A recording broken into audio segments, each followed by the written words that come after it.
Let's talk about La Nazionale. So Italy, 2 games played, 1 more to go. 2 draws. 2 draws, yeah. 2 draws against Bulgaria, 1-1, and then against the Swiss, 0-0. And might I add, it was a very depleted Swiss team. 1 more game to go. That goes tomorrow against Lithuania. With that draw, with these 2 draws, they now they are the sole record holders of a 36-match unbeaten run that spans back to since Mancini really took over in 2018. Mm-hmm. So what do you feel about these 2 games? What do you feel about the record? Tell me what you're feeling right now as an Italian fan. As an Italian fan, I'm not too happy with Mancini right now, to be honest. Calling up the team that won the Euros, I think more so out of respect than anything, not out of merit. Because a lot of names that probably didn't deserve to be there were there. Case in point, Florenzi, first game. We said, why is this guy there? Worst player on the pitch. The reason why Bulgaria ended up tying the game. Mm-hmm. That's just the one glaring example. But overall, not happy with Mancini tactic-wise, not happy with his subs.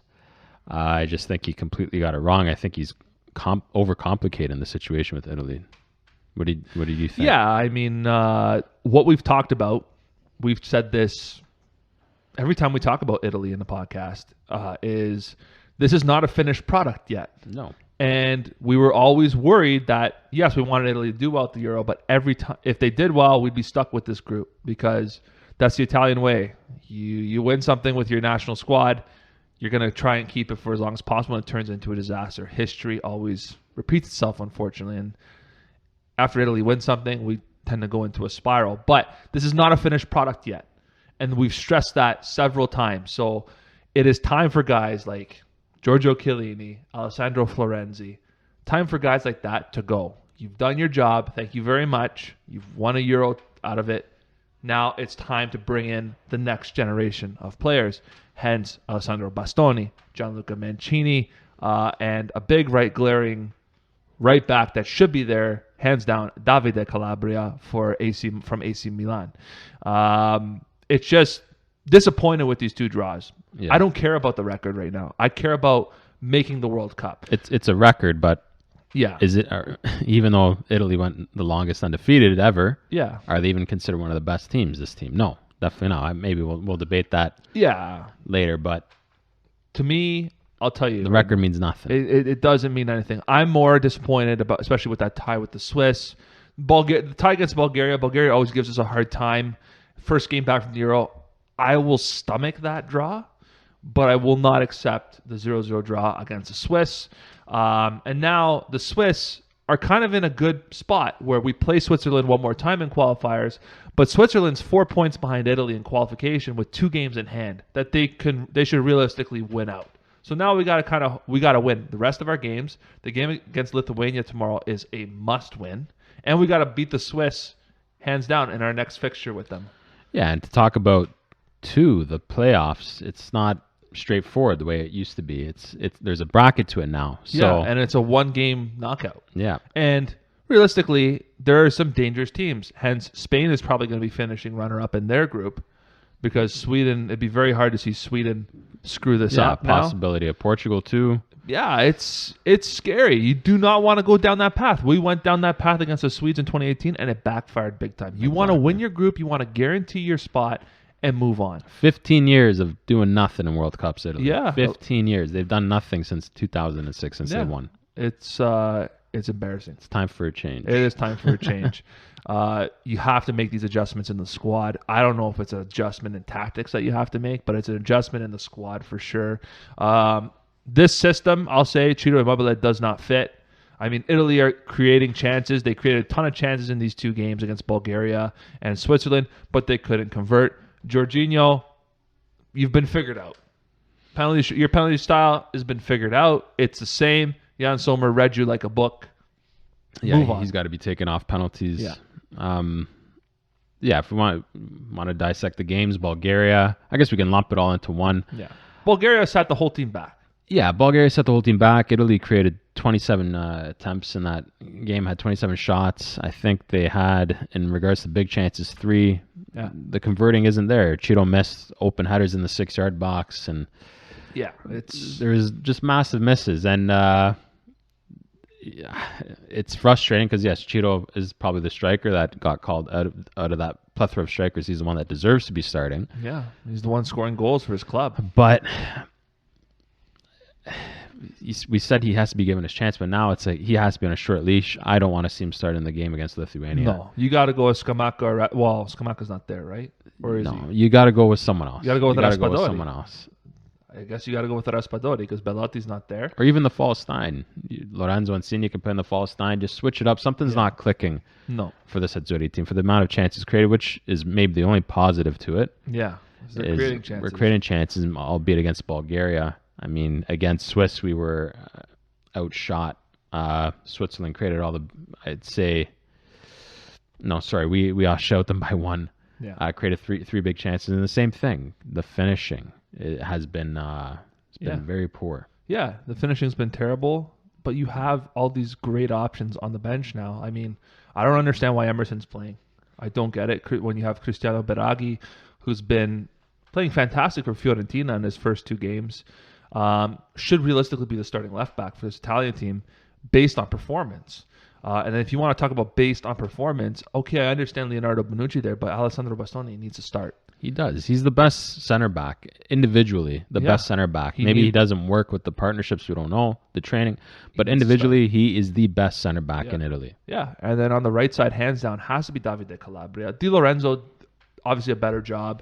Yes. Florenzi, I still don't understand why he started the first game. I think this is it for him. See you later. Yeah, he's got to be finished after that. Right side's got to be Calabria. The midfield, it's either going to be Locatelli, Verratti, Jorginho, or Barella. Realistically, we're going to be seeing that for the next couple of years at least. I'm not too worried about the midfield wise, but up top, I don't understand why Nicolo Zaniolo's on this squad. No. He just came back from 2 serious knee injuries. Hasn't played in a year. It's been a while. So why is he in the squad? I don't understand when you have other options. And he didn't make an impact in the time he was brought in, 59th minute. So he had a half hour. Yeah. And he couldn't do anything. No, exactly. And Chiesa and Insigne are going to be there. Those are the guys there. Berardi, I think that was his first time touching the ball all season at the start of the season because he hasn't played for Sassuolo yet. And then up top, I mean, a wasteful Ciro Immobile. I don't understand as an Italian fan how this guy can score 30 goals, 35 goals, 25 goals, whatchamacallit, for Lazio. And he's got, 4 or 5 goals already under Sarri? He's the leading goal scorer right now for us in qualifications. In a 4-3-3 formation for Lazio. Yeah. Mind you, Lazio played some weaker opposition, but still, he's scoring. He is scoring. Right? For me, I've said it since day one. I don't think Ciro is a bad striker. I think he's we're trying to fit a square peg into a round hole with Ciro. He does not fit the system that Mancini wants to play, whether it be 4-3-3, whatever it is. He does not fit the Mancini style of play. No. The midfield between Jorginho, Verratti, Barella, Locatelli, the midfield does not play for Ciro. No. They do not set him up on his runs. That is Ciro's bread and butter, is the deep runs he makes past the defensive line. Yeah. And nobody, you watch the Italy games, it's frustrating. Nobody sees the runs and nobody gives them that long pass because everyone sees they're looking for the short pass automatically. That's just the way this midfield tandem works. And I've said that since day one. The team is not set up for Ciro to be successful. Ciro is just the guy that runs around and puts pressure on the back line, and Mancini wants Federico Chiesa, Lorenzo Insigne. He wants his wingers to run in, to be the offensive weapons. Yeah. And Ciro's just there to occupy the 2 center backs. Yeah. Mancini wants us to defeat teams on the wings. So I think it comes down to Mancini, the system he has set up for Ciro. I just think he's being set up to fail. I don't think that Ciro's out of his depth. I mean, this Bulgarian team is no better than the teams he scores against. Exactly. Yeah. And the other thing is with Italy too, and we said this in the Euro, the build up to the Euro, they lack goal scorers in the midfield. And Big time. Lazio has goal scorers in the midfield. That's why it's hard for teams to sit back against that. So you have Luis Alberto who can hit a shot from outside the 18. Yeah. You have Milinkovic-Savic who can hit shots from outside the 18. For us, nobody shoots. Verratti could have a wide open shot on top of the 18, won't take it. He'll go past it. Same with Barella, Jorginho. These guys do not shoot. There's no shooters in this team. Lorenzo Insigne, we always know what he's going to do. He's going to cut in and aim for the top corner. Federico Chiesa, you know what he's going to do. Always head down, try and dribble, beat his guy, and take a shot. There's no surprises coming from deep in regards to shots. The only guy is Locatelli. That's it. Locatelli's the only guy that will try to crack a shot. Pellegrini, If he gets time. he gets time, but he seems to always be injured when it comes to Azzurri. That's the problem. We do not take shots outside the 18. Ciro, that's a big part of his game at Lazio. He plays off the midfield. The team is built for Ciro there. And Sarri figured it out immediately Right away. for Lazio. Mancini's had since 2018, whatever his appointment date was again, and he still hasn't figured it out with Ciro. Yeah. Mancini just wants to dominate the game. And yes, it's a team game, so you're going to win when a center back pitches in with a goal here, a midfielder pitches in with a goal here. But we never, I guess it's just the Italian way. We never have that one player that's the focal point. You know, the one time we did was Roberto Baggio in '94. That's the only time we really built a team around a specific player. Yeah. But for Ciro, I guess, I don't know. Yeah. I don't know. What other Mancini options? doesn't want to do it. Well, so what other options are there? Well, for me, if you're going to play If you play this way. midfielders that like to pass the ball around and keep it, why not play? And you're going to attack the wingers. Why not play a false nine? Why not play Lorenzo Insigne in the center? For me, because I still think Lorenzo Insigne is too slow, and he with his decision making, with his speed to play on the wing.